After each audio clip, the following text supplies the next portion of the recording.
Avant la supposée révélation de l'ange Gabriel à Mahomet en 610 après Jésus-Christ, lorsque Mahomet avait environ 40 ans, le monde arabe était noyé dans le polythéisme. Mahomet était lui-même un polythéiste qui pratiquait les rituels des Arabes pré-islamiques.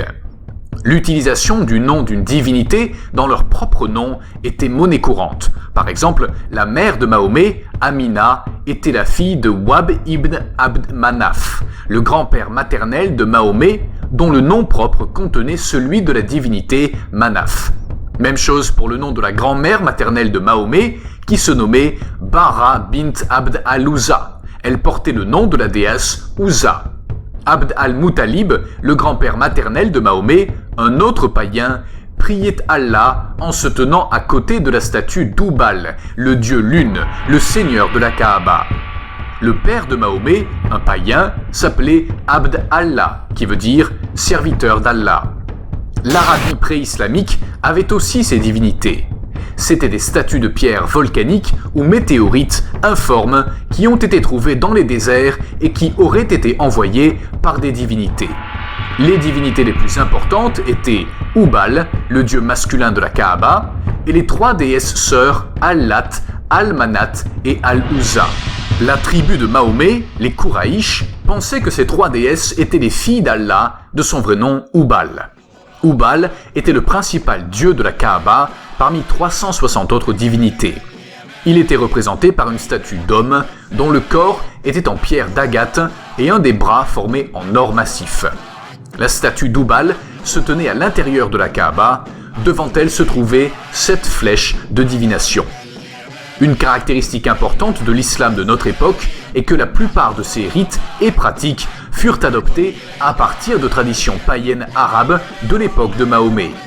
Pour intégrer ces pratiques, Mahomet a affirmé que Dieu avait initialement approuvé ces coutumes. En fait, avant, pendant et après sa mission, Mahomet a continué à pratiquer des habitudes qui n'étaient rien d'autre que de l'idolâtrie. Le Coran lui-même a ordonné aux musulmans de continuer à pratiquer les rites païens dans le cadre de la religion. Le verset 158 de la sourate 2 fait allusion à la marche entre les rochers Safa et Marwa. La course entre Safa et Marwa remonterait à la légende païenne antique du culte d'Issaf et Naïla, qui étaient tous deux originaires du Yémen et durant le pèlerinage s'enlacèrent. Ils furent changés en pierre. Lorsque le faux prophète, réactualisant le pèlerinage, fit savoir aux musulmans qu'ils devaient accomplir la marche entre Safa et Marwa, certains éprouvèrent de la répugnance à exécuter un rite qu'ils croyaient appartenir en propre au paganisme pré-islamique, car auparavant, ils effectuaient le rite pour les statues d'Issaf et Naïla. Mais aujourd'hui, cette pratique existe encore, sauf que l'histoire a été adaptée par une version biblique.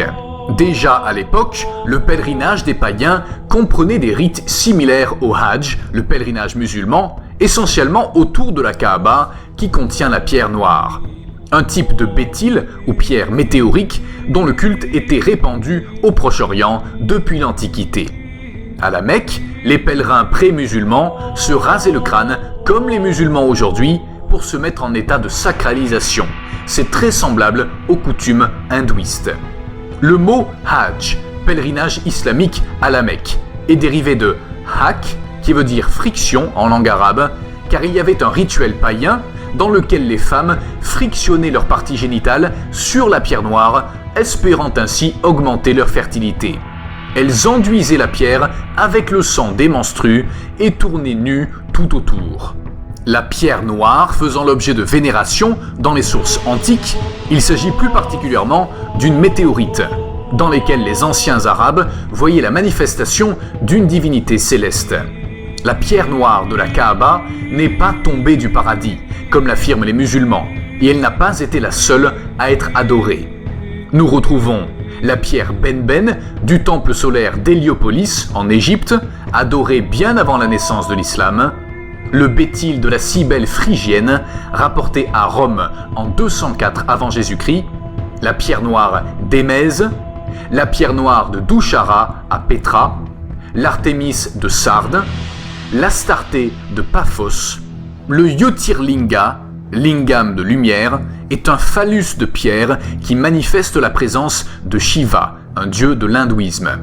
L'omphalos des Grecs, une pierre blanche. Et il y a aussi les pierres noires du temple d'Orchoé. Voici la dernière, et non la moindre, Diane d'Éphèse et de son simulacre tombé du ciel. Actes, chapitre 19, verset 35. On voit des similitudes avec les croyances païennes islamiques de la pierre noire à la Mecque, puisqu'elle serait tombée du ciel. En plus de lui conférer des pouvoirs miraculeux, ceux d'enlever les péchés des musulmans, cette pierre noire se veut l'égale de Jésus-Christ, qui est la pierre angulaire. 1 Pierre 2, 6 et 7. Il enlève les péchés du monde. Jean 1, 29. Les musulmans n'ont tout simplement pas compris la réelle signification des versets mentionnés.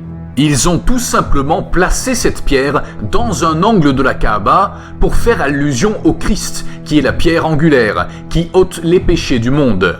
N'oubliez pas que l'islam est une religion anti-Christ qui a copié des histoires de la Bible. Mahomet et ses compagnons ne faisaient pas qu'embrasser la pierre noire, ils lui parlaient. Omar bin al-Khattab s'est adressé au coin à la pierre noire en disant « Par Allah, je sais que tu es une pierre et que tu ne peux en profiter ni en nuire. Si je n'avais pas vu le prophète Mahomet te toucher et t'embrasser, je ne t'aurais jamais touché et embrassé. » Beaucoup de pratiques idolâtres ont été inclus dans l'islam. Le ramadan était une cérémonie païenne pratiquée par les Sabéens araniens de la ville d'Aran, située aujourd'hui au sud de la Turquie.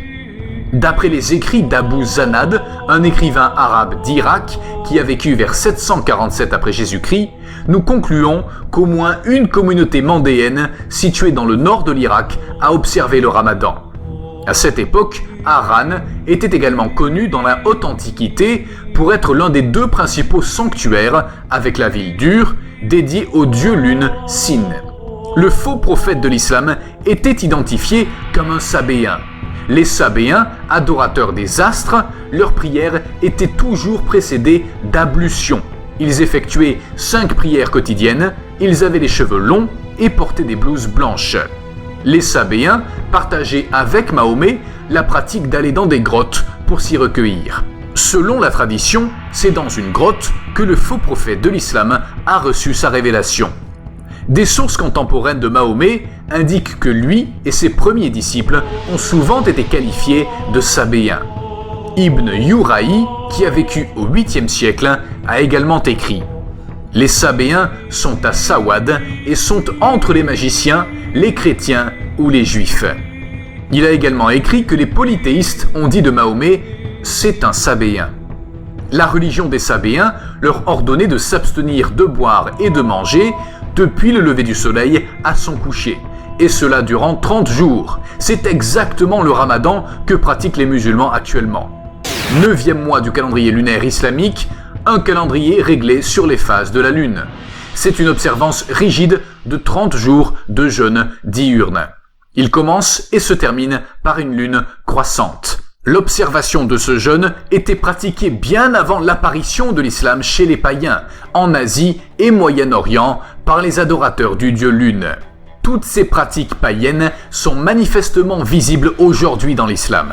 Il ne faut pas oublier le tawaf, la circumambulation, désignant les 7 tours que les musulmans effectuent autour de la Kaaba et qui représentent très probablement les 7 astres visibles à l'œil nu, soit le Soleil, la Lune, Mars, Vénus, Jupiter, Mercure et Saturne, le même rituel que pratiquaient les païens avant Mahomet.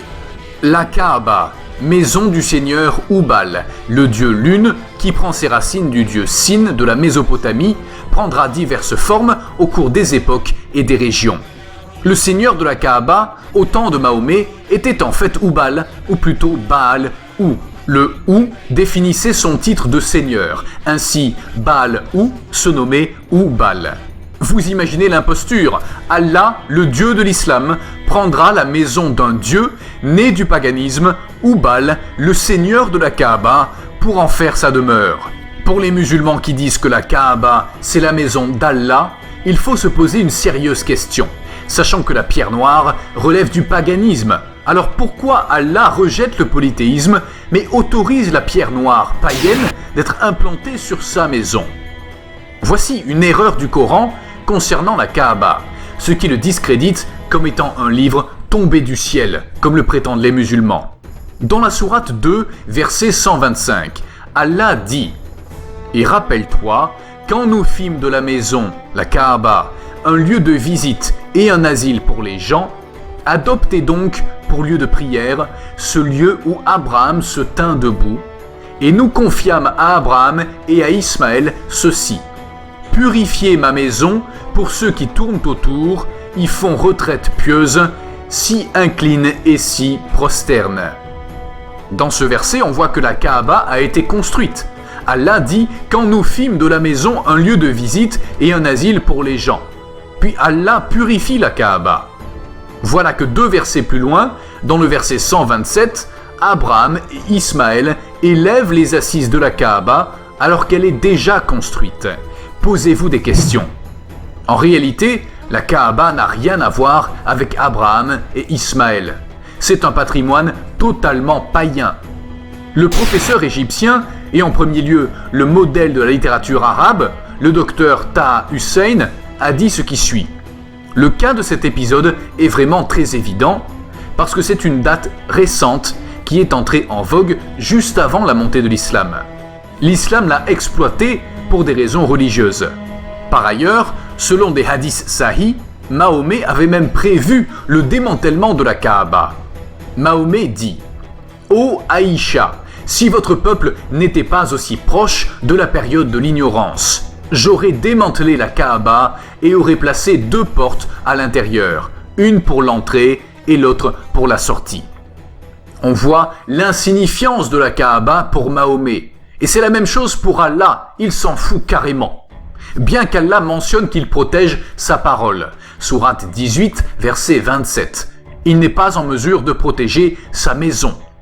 Juste à voir le nombre de fois qu'elle fut brûlée, démolie, plus d'une dizaine de fois, inondée et dernièrement infestée de sauterelles. C'est sans compter les milliers de morts durant les pèlerinages. Il se piétine très fréquemment lors des mouvements de foule. Le lieu sacré était tellement peu protégé par Allah qu'en 930, Abu Tahir pénétra dans le lieu sacré et tua 30 000 pèlerins. Les corps des pèlerins gisaient dans les rues ou étaient jetés dans le puits du Zamzam, le fameux puits sacré. La Kaaba et des maisons ont été pillées, des esclaves saisis. Abu Tahir et son armée ont enlevé la pierre noire et l'ont emmenée à Al-Haza. Pendant 21 ans, elle était en sa possession et il est rapporté qu'il la profanait quotidiennement avec de l'urine. De nombreuses pratiques de l'islam proviennent du paganisme et de nombreux musulmans seront en désaccord avec nos propos jusqu'à aller renier leurs propres sources pourtant référencées dans cette vidéo. Comme par exemple le mariage de Khadija et Mahomet. Il n'aurait jamais eu lieu si Khadija n'avait pas saoulé son père. Selon Tabari, version perse, volume 3, page 832, le père de Khadija refusa le mariage de sa fille avec Mahomet car il était trop pauvre. Alors Khadija utilisa la ruse. Elle invita son père à un festin auquel elle convia Mahomet et fit en sorte que son père y boive de l'alcool. Le père de Khadija s'enivra et Abu Talib, oncle de Mahomet, en profita pour demander la main de Khadija au nom de Mahomet. Le père, ivre, accepta et on célébra le mariage très vite. À son réveil, le père de Khadija réalisa son erreur, mais il était trop tard car le mariage avait été conclu devant de nombreux témoins de la Mecque. Pour ceux qui dénigrent le vin ou l'alcool, souvenez-vous que l'islam est redevable à l'ivresse du père de Khadija et à la ruse de celle-ci. Parce que si Mahomet n'avait pas épousé Khadija, la riche épouse, il n'aurait jamais eu autant d'influence et de pouvoir. Jamais Khadija n'aurait été la mère des croyants de l'islam. L'islam a pris naissance dans la manipulation, comme on a pu le constater avec le mariage de Mahomet, où Khadija a rusé jusqu'à enivrer son père pour se marier en vitesse avec Mahomet. Même si Mahomet a détruit les 360 statues présentes à la Mecque pour élever le Allah musulman au rang de Dieu, Il n'en reste pas moins que l'islam est une fausse religion monothéiste qui a intégré plusieurs coutumes païennes comme le ramadan, le petit pèlerinage de Safa et Marwa et le culte de la pierre noire, pour ne nommer que ces derniers. Ceux qui disent que l'islam n'a pas de racines païennes sont dans le déni total. Faites l'effort de faire vos recherches avec vos propres références et le meilleur conseil que nous puissions vous donner, allez constater par vous-même.